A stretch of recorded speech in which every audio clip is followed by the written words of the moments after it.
21st Precinct, Sergeant Waters. What do you mean you were robbed? Oh, broken into your apartment. Well, where is it? 761? Or what apartment number? Is that B or C? You are in the muster room at the 21st Precinct, the nerve center. A call is coming through. You will follow the action taken pursuant to that call from this minute until the final report is written in the 124 room at the 21st Precinct. Yes, sir, all right. I'll send an officer right over there. Yes, sir. They'll be there in a few minutes. You just wait. That's right. Yes, sir, you just wait there. 21st Precinct. It's just lines on a map of the city of New York. 173,000 people wedged into the 9/10 of a square mile between Fifth Avenue and the East River. The security of their homes, their persons, and their property is the job of the men of the 21st Precinct. The 21st. 160 patrolmen, 11 sergeants, and 4 lieutenants, of whom I'm the boss. My name is Keogh. Thomas P. Keogh. I'm captain in command of the 21st Precinct. I was doing night duty, 4 p.m. to 8 a.m.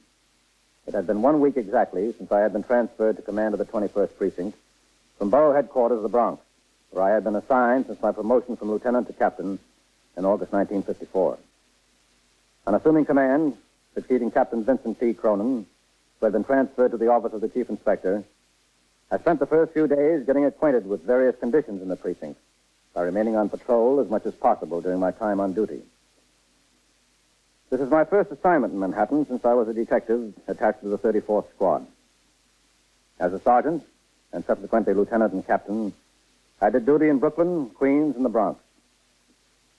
On this particular night, I had been out on patrol since 6:30, and it was nearly 9:30 when I returned to the station house and walked into the muster room, where Lieutenant Snyder was desk officer and Sergeant Waters had telephone switchboard duty. Hello, Captain. Sergeant, what's doing? Nothing much. Lieutenant King's been wanting to talk to you. Is he upstairs? Yes, sir, I think so.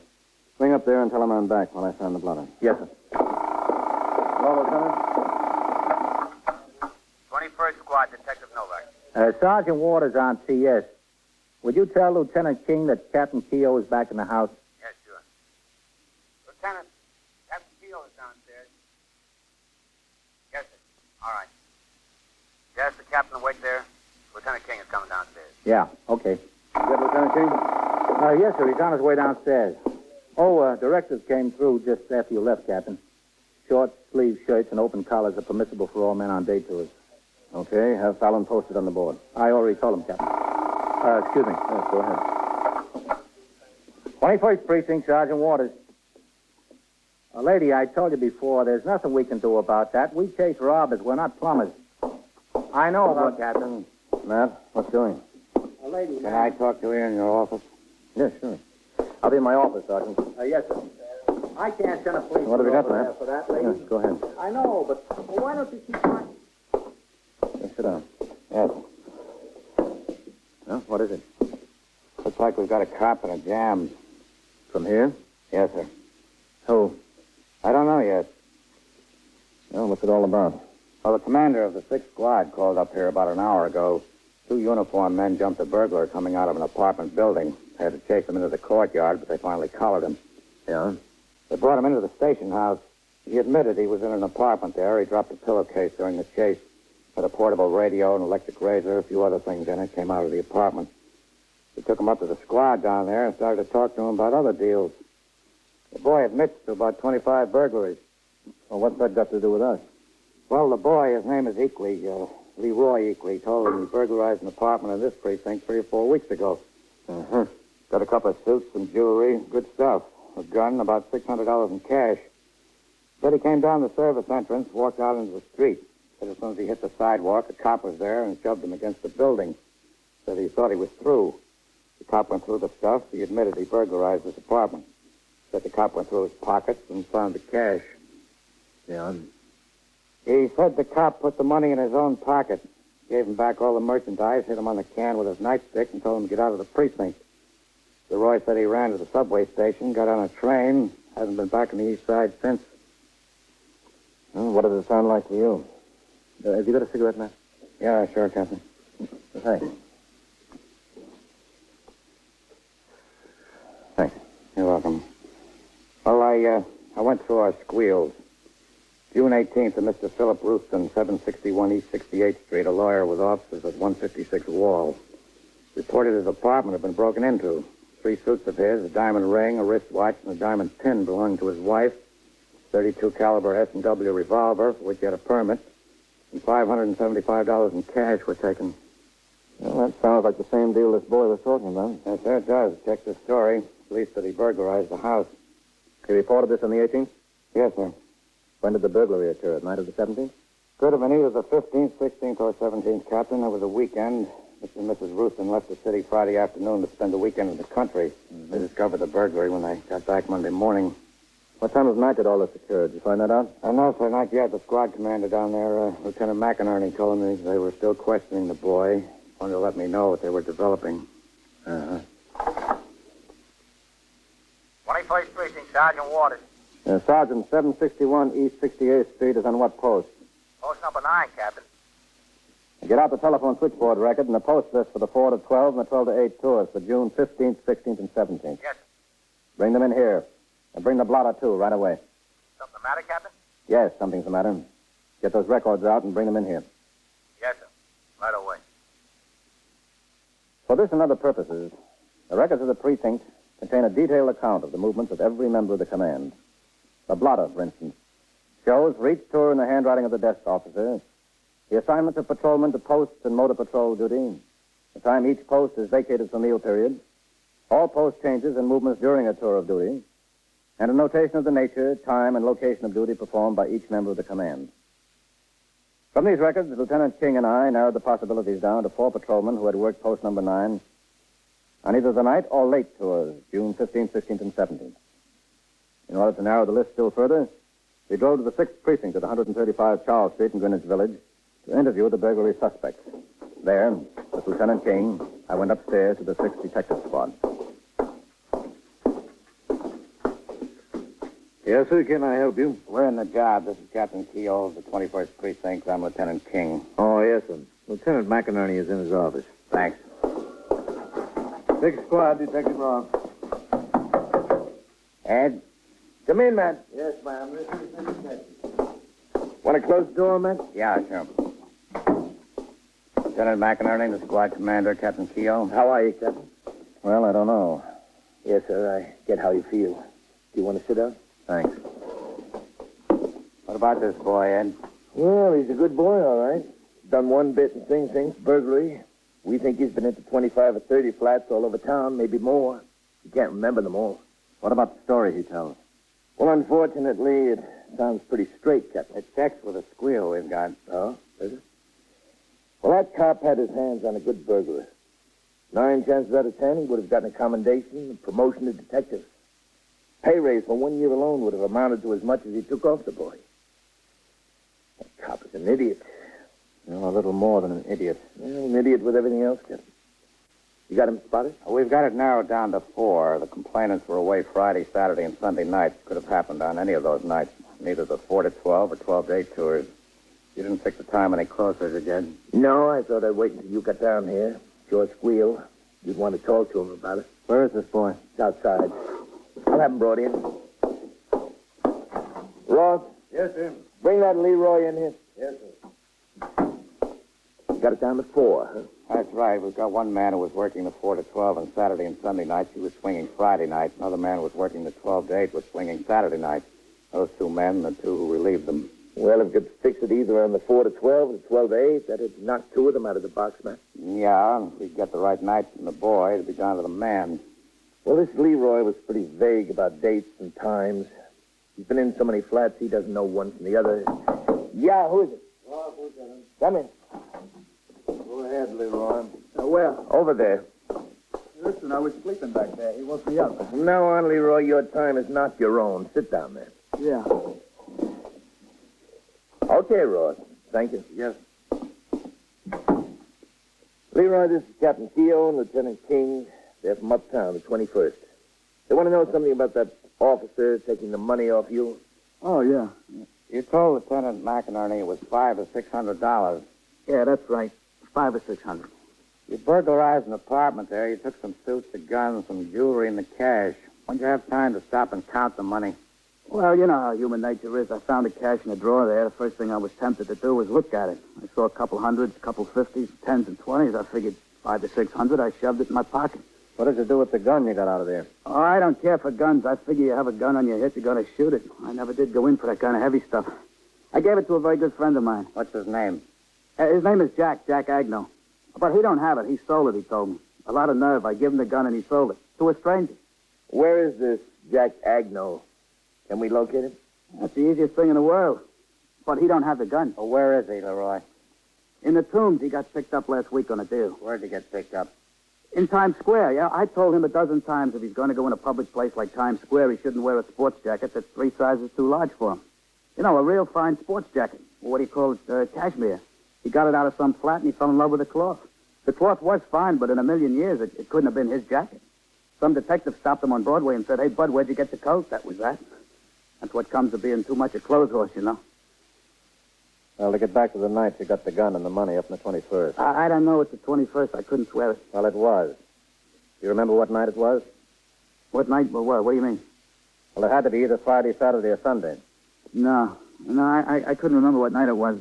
I've been working almost every night, nearly. My memory don't serve me on that. June 15th, 16th, or 17th. Friday, Saturday, or Sunday night. It beats the living daylights out of me, Lieutenant. That Sunday was Father's Day, the 17th. Oh, was it? Does that locate the time in your mind? I ain't seen my old man in years. Oh, my friend, Jack Agno. It's in the Tombs. Yeah. Jack was worried what to give his old man. I said he ought to give him a hit in the head. When was this you talked to Jack about it? Well, it was the night before. He said Father's Day was tomorrow. He didn't have a thing to take him. Oh, that was after I did this deal, the one with the cop. Was it? Yeah, because he mentioned this Father's Day to me while we were out at the trots between races. And that was the night after the night I went into that particular flat. So that must have been Friday night I was in the flat and the cop nailed me. Friday night, June 15th. If you say so, okay. What time of the night was it, Leroy? Time of the night? Yes. Well, that also would be kind of hard to say. Well, let's start at midnight. Would you say it was before or after midnight? Or does it make a difference? Yes, it does. What'd you do before you went over and broke into that flat? Well, let's see. I don't know. I can tell you what I did after. I met Jack, and he and I went to my place to drop the suits and the scum I got. Jack sure figures into your life a lot, doesn't he? Oh, he's my best friend. And then from my place, we went over to meet a girlfriend of his after she got off work. Oh, yeah, it must have been 10:30 or 11 I hit the flat because this girlfriend of Jack's works in the cafeteria down here in the village over 7th Avenue. She gets off at midnight. You're sure about that? Yeah, I'm telling you. Well, that pretty well sets the time for you, Captain. Friday, June 15th, during the 4 to 12 tour. Yeah. Leroy, do you think you'll be able to identify the officer who took the money off you? Well, to tell you the truth, I don't know about that. Well, what did he look like? A cop with a blue suit. Was he young? Was he tall? What? Well, look, Cap, I wasn't interested in what he looked like. Young, tall, short, I don't know. All I could see was a cop. I was nailed. When he took the money, slapped me with a stick and said, "Go," I went. I didn't turn around to see what color eyes he had. Well, we're going to give you a chance to identify him, if you can. Well, if I can, I will. I opened up and told you about this, didn't I? If I didn't want to help you, I could have clammed. A cop catches me and takes me in. I got no beef against him. But if he turns out to be a bigger thief than me, I got no regrets. No regrets at all. Except maybe that my good friend Jack is laying in the tomb, all alone in the world. Now, don't you worry about that, Leroy. You'll be down there to keep him company. Lieutenant King, Lieutenant McInerney of the 6th Squad, and I continued to interrogate the burglary suspect, Leroy Eakley. The officer he referred to was most likely Patrolman Philip Austin, who, the record showed, was assigned to post number 9 during the 4 to 12 tour on Friday, June 15th. It was decided to continue the investigation at the 21st, and arrangements were made to transport the prisoner in the custody of Patrolman Gerber of the 6th Precinct, one of the arresting officers. Before we left, I phoned through CB to Lieutenant Snyder, the desk officer of the 21st, and gave him instructions to detain Patrolman Austin and all the members of his squad, which again was working the 4 to 12 tour, for my arrival. At 12:10, after having been relieved from his post, Patrolman Austin returned to the station house and walked through the front door into the muster room. Austin. Yes, Sergeant. Come here. What is it, Sergeant? Just a second. 21st Precinct, Sergeant Waters. Lieutenant who? Oh, Lieutenant Gorman isn't due in here until 8 a.m. Yes, sir. Oh, that's all right. What's the trouble? The captain wants to hold your squad.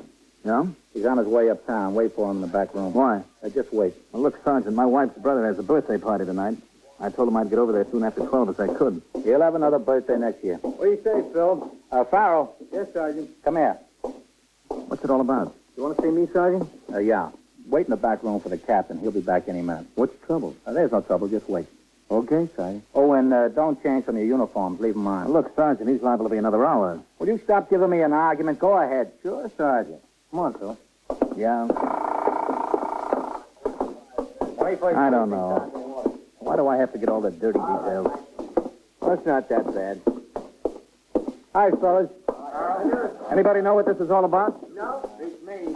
Big deal. The guy is in the precinct a week and he's got us jumping. Come on, Phil. Sit down. There's no sense getting worked up. I don't know if the captain wants to see us. Where is he? Look, we're all in the same boat. No, but you got no place to go except home and to bed, Farrell.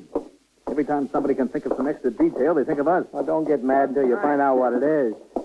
Hi, Austin. Now, you know as much as we do. Grab a seat. They probably got the midnight snack on the table over there now, and the beer is just flowing. Oh, stop aggravating yourself, will you? What do you expect me to do? I'm out walking a post for 8 hours. When the tour is over, my time should be my own. This is something I'm going to take up with the delegates. Watch it, Skipper.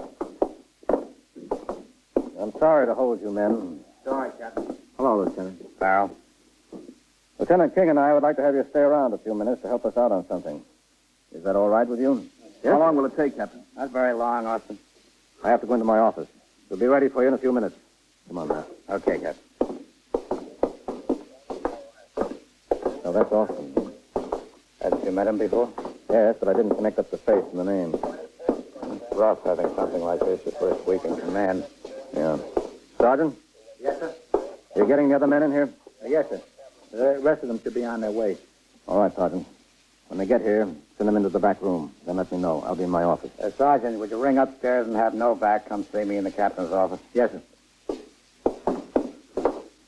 What kind of a record has Austin got in the department, Captain? Well, I got to look at his UF-42. It's just fair. Good educational background. 2 years in the Coast Guard. Nothing outstanding in the department. Up on charges once about 3 years ago for leaving his post without permission. Not in this precinct. He lost 5 days' pay. No trouble with him since. They say he isn't the best man we've got, but he's been doing his job. Go ahead, man. Thanks, Judith. Well, what's going to happen? Don't get in a hurry, Leroy. You've got plenty of time. I'm not getting in a hurry. I'm just getting hungry, that's all. Is there a delicatessen close? I'd like to send out for a sandwich. Guess my luck to get collared right before supper. You'll get something to eat in a little while. But there's no time like the present. Leroy, you told us you burglarized a flat, and on your way out, a police officer collared you. Yeah, that's right. That's the honest to goodness truth. Now we want you to identify the police officer. Well, I told you I didn't know whether I could do that. You stood there and talked to him, didn't you? For how long? It was only a couple of seconds like that, that's all. That's long enough to get a look. It was in the nighttime. It was dark. Let me get this straight. Where was this? Right outside the service entrance of that apartment building? Yeah, that's right, right outside. As soon as you came out the door. Yeah, it was like he was waiting there for me when I came out the door. Listen, could you send out for a sandwich for me? Soon, Leroy. I like a corned beef on rye with coleslaw and some pickle. Also coffee. Yes, as soon as we get through here. Yes, who is it? Novak, come in. Want me, Lieutenant? Yeah, Novak, I want you. Yes, sir. I'm entitled to get something to eat before you ship me down the tubes. The bill of fare down there ain't enough to write home about, you know. I saw this girl that goes with my good friend Jack the other day. She was down there to see him. He says the bill of fare hasn't improved any since the last year or so, is it? And Jack ain't hard to please when it comes to food. Give him any old slop. He's happy. All right, get going, Novak. Yes, sir. Right, I guess we're about set, Captain. What's that for what? To give you a look and see if you can identify that police officer. Well, I told you I didn't know whether I could do that. I couldn't tell him from Adam. Well, we think we can, Leroy. We think we know who he is. We want to give you a look and see if you agree with us. There are 23,000 members of the police department of the city of New York. With their families, the force comprises a community larger than all but 94 of the most populous cities in the country. As in any group so large and from such varied backgrounds, occasional deviation of character is expected, and the methods of dealing with it are provided for in the laws of the state, the rules and regulations of the department, and the manual of procedure. These provisions afford the same protection to an accused police officer as to any other suspect. In all criminal cases, identification is usually the most important criterion. In this one, we proceeded to determine whether the burglary suspect, Leroy Eakley, could identify the police officer he accused. In addition to the principal suspect, Patrolman Austin and a dozen other officers were waiting in the back room. When we were ready, they were formed into a line and marched into the muster room. March, up. Left, face. Right, stretch. Round at ease. All right, I'll tell you what the story is. All right. We're conducting an investigation. We're holding a man who has made an accusation against a police officer. I want to see right here and now if he can identify that patrolman. Farrell, would you go in the captain's office, ask him to come out here? Yes, right away, Lieutenant. What's this cop supposed to be accused of, Captain? Among other things, receiving stolen property and failing to take proper police action. All right, come over here, Leroy. I'll come in, but I don't know what good it'll do. There's a number of police officers there, Leroy. Take a good look at every one of them. Yeah? And tell us if you see the man who took the money off you. And Leroy, Yeah. you say this police officer spoke to you. If you want to hear the voice of any one of these men, just ask him to talk. If he asks any of you to talk, state your rank, name, and field number. Go ahead, Leroy. Take a look.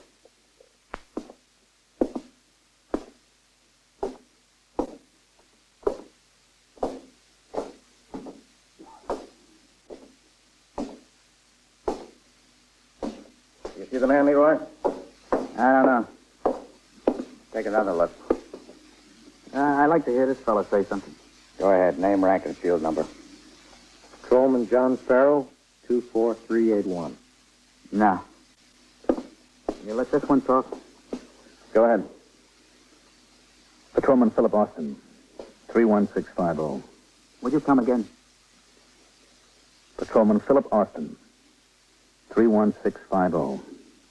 No, I can't make him. I don't see him. You want to take another try down the line? I can't make him. It was too dark there. I told you that.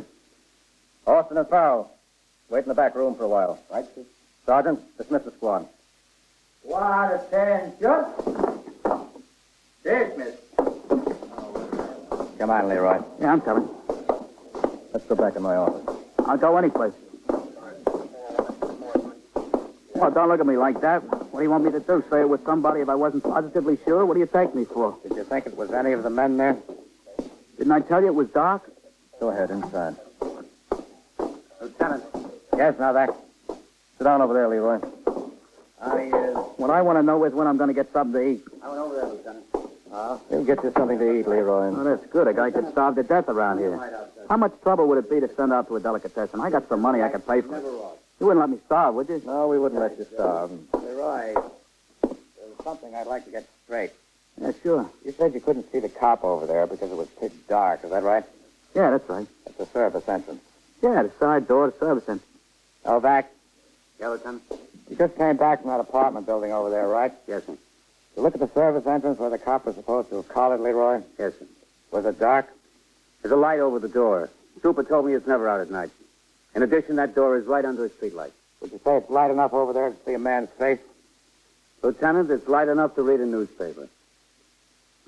What have you got to say about that, Leroy? Well, listen, maybe the electric was off that The night. electric wasn't off, Leroy. You're just a plain liar. You've been wasting our time all night. No, I've been giving it You've to been you going straight. around corners. Now, we're not going to waste any more time. What about it? You see that cop, or didn't you? You don't want to waste any more time, huh? No. All right, I won't waste any more time. I didn't see a cop because there wasn't any cop. Then why the story? Well, it's very involved. This has been very involved all night. Yeah, Cap, you got a point. Now, I told the story for two reasons. One is I told it before to my good friend Jack. You see, he was in that flat with me. I didn't tell him about the money when I found it. After we got out, we broke up and met later, just like I told you, at the cafeteria where his girl works. I figured this flat we made might belong to some celebrity, and the papers would have the story and tell exactly how much cash was took. So I made up the little tale about the cop to Jack. He bought it because, being a thief, he believes that's the logical thing for a cop to do. That's what he would think. Yeah. So when I got collared tonight, I knew I was going to see Jack in the Tombs again, so I stuck with a story, because he's big. Boy, he's big. In addition to which, if I played it along and told the same story, maybe I'd get a break. You know, the newspapers and the DA, everybody go for that stuff. I thought I'd get a break out of it. But I was honest. I didn't identify any cop. I didn't get anybody in a jam, not me. No, you didn't identify anybody because you might have picked somebody who wasn't anywhere near that spot. Oh, that's a point. I grant you that. I'll be right back, Matt. But you still got to give me credit. Captain? Yes, Sergeant. Everything all right? That bum was lying. He pulled the whole story out of the air. That makes me feel a little better. Yeah, well, I feel better, too. Much better. Oh, Austin and Farrell are waiting here. Shall I let them go, Captain? No, I will. Thanks. You men. Yes, sir. You can get changed now and go home. Right, sir. Just a second, Austin. Yes, sir. Never mind. Good night. I'll see you tomorrow. Good night, Captain. How do you like that? What? We have to stay around here on our own time on some deal we've got nothing to do with. We don't even get a word of thanks. Well, what can you do? That's the trouble. There's nothing you can do. 21st Precinct, Sergeant Waters. Where? East what? East 77th. Do both of them have guns? What is this? Oh, in the liquor store. A cop is what? Oh, wait a minute, not so fast. What about a taxi? And so it goes. Around the clock. Through the week. Every day. Every year. The police precinct in the city of New York is a flesh and blood merry-go-round. Anyone can catch the brass ring. Or the brass ring can catch anyone. 21st Precinct, a factual account of the way police work in the world's greatest city, is presented with the official cooperation of the Patrolmen's Benevolent Association, an organization of more than 20,000 members of the Police Department, City of New York. Les Damon in the role of Captain Keogh, Ken Lynch as Lieutenant King, Harold Stone as Sergeant Waters. Featured in tonight's cast were Bill Quinn, Bill Zuckert, Mandel Kramer, John Sylvester, and Lawson Zerby. 21st Precinct is written, produced, and directed by Stanley Niss. Art Hanna speaking.